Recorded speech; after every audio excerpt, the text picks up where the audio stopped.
Hello students, how are you. I hope आप सब बहुत अच्छे होंगे। पिछले वीडियो में हमने इंटरेस्ट ऑन ड्राइंग की चर्चा की थी जो अनइवन ड्राइंग थी, ठीक है। अब हम देखेंगे इवन ड्राइंग के बारे में। जब पार्टनर क्या करते हैं, हर मंथ डेट भी सेम होती है और ड्राइंग का अमाउंट भी सेम होता है, ठीक है। तो ऐसे कंडीशन में आप इंटरेस्ट कैसे कैलकुलेट करेंगे, ठीक है। तो आपको जो दोस्तों इसमें फॉर्मूला लगाना है ना, फॉर्मूला रहेगा आपका सिंपल मेथड का, ठीक है। सिंपल मेथड का फॉर्मूला क्या था,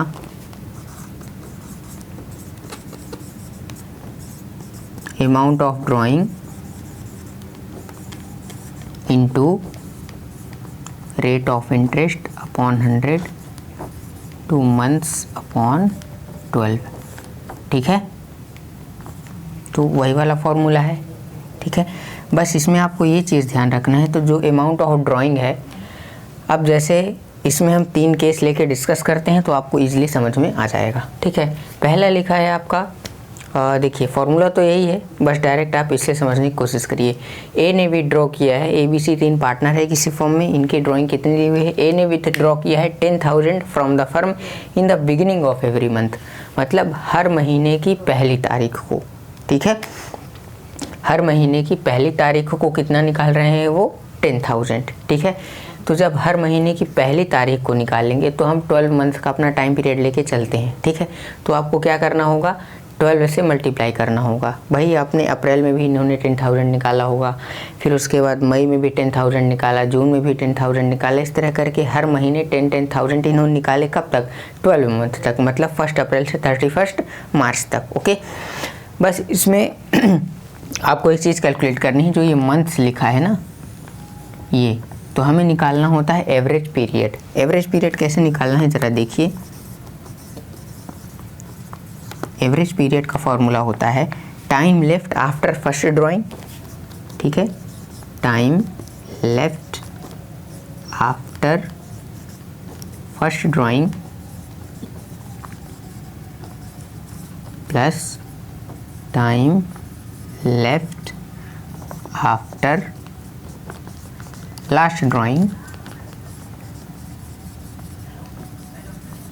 डिवाइडेड बाई 2, ओके। मतलब time left after first drawing का मतलब क्या है, देखिए जैसे अब फर्स्ट केस लिखा हुआ है, ए ने विड्रॉ किया है बिगिनिंग ऑफ एवरी मंथ, अगर हर महीने की पहली तारीख को निकाला जाएगा पैसा। तो अगर मान लो हम कहते हैं कि 1 अप्रैल से इन्होंने निकाला होगा, तो फर्स्ट ड्राइंग इन्होंने कब की, 1 अप्रैल को की होगी, ठीक है। तो पहली ड्राइंग के बाद कितना टाइम बचा है भाई, पूरा टाइम बचा है 12 मंथ का, ठीक है, क्योंकि अप्रैल से लेके मार्च तक, तो कितना हो गया 12 month plus time left after last drawing. Last drawing इन्होंने कब की होगी ज़रा बताइए, 1 मार्च को की होगी, ठीक है। तो लास्ट ड्राइंग के बाद कितना टाइम बचा, 1 मंथ का, पूरा मार्च ही बचा है आपका। तो 1 डिवाइडेड बाई 2, तो कितना आ गया 13/12, ये होएगा आपका 6.50 या 6.5। तो मंथ्स की जगह पे आपको यही 6.5 लिखना है, ठीक है। डिवाइड में 12 तो रहेगा ही, इस चीज़ को ध्यान रखिएगा। तो time left after first drawing ये कब था, हमारे फर्स्ट केस में है ये, ठीक है।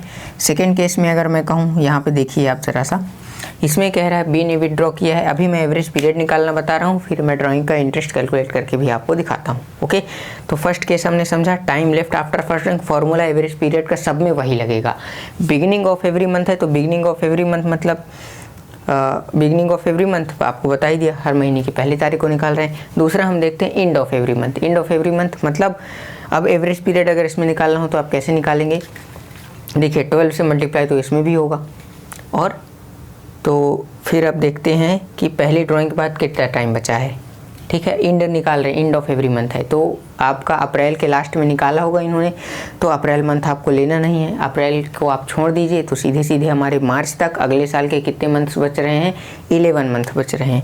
तो time left after first drawing 11 month, time left after last drawing कब हुई होगी, 31 मार्च को की होगी इन्होंने। तो उसके बाद टाइम पीरियड तो कुछ बचा ही नहीं, डिवाइडेड बाई 2, तो कितना हो गया ये 11/2 इक्वल टू 5.5 है।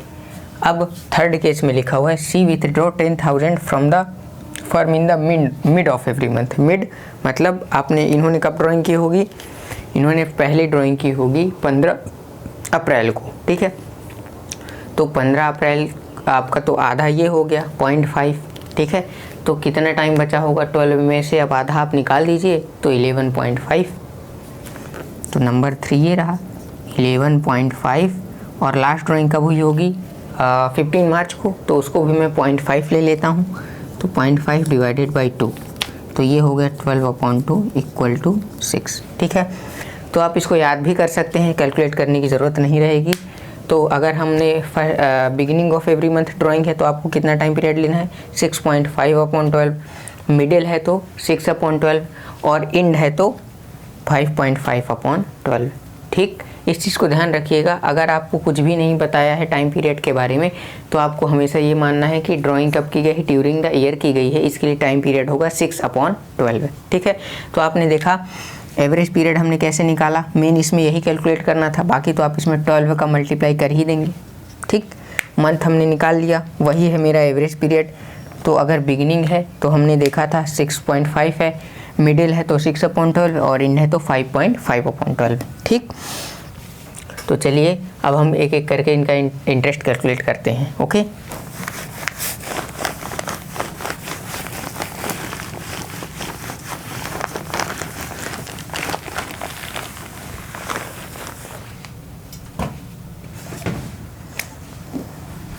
तो पहला जो आपका दिया हुआ है, इन्होंने 10,000 निकाला, तो जैसा मैंने आपको बताया 12 को मल्टीप्लाई करना है, तो कितना हो गया 1,20,000। रेट ऑफ इंटरेस्ट कितना लिखा है 8%, ठीक है। अब अभी हमने कैलकुलेट किया कि जब बिगिनिंग ऑफ एवरी मंथ हो तो आपको एवरेज पीरियड कैसा कौन सा लेना होगा 6.5 का, तो 6.5/12, ठीक। इस चीज़ को ध्यान रखिएगा आप। 12 से 12 कटा,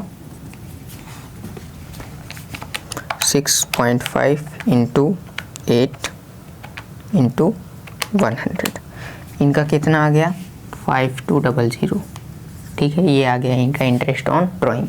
अब हम दूसरा देखते हैं, यहाँ पे लिखा है एंड ऑफ एवरी मंथ। अभी हमने एंड ऑफ एवरी मंथ के लिए एवरेज पीरियड कैलकुलेट किया था जो कि आया था 5.5, ओके।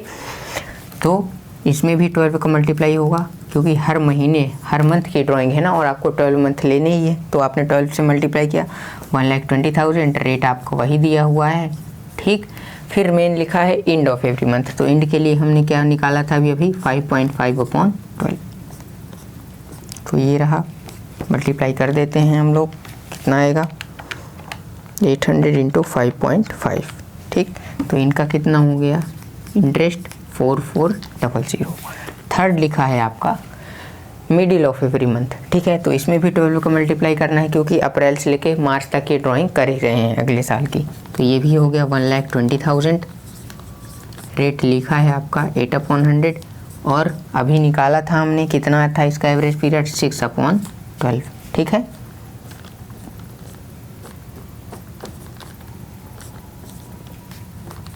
तो इनका आ गया 4800, ठीक है। इस चीज़ को ध्यान रखिएगा।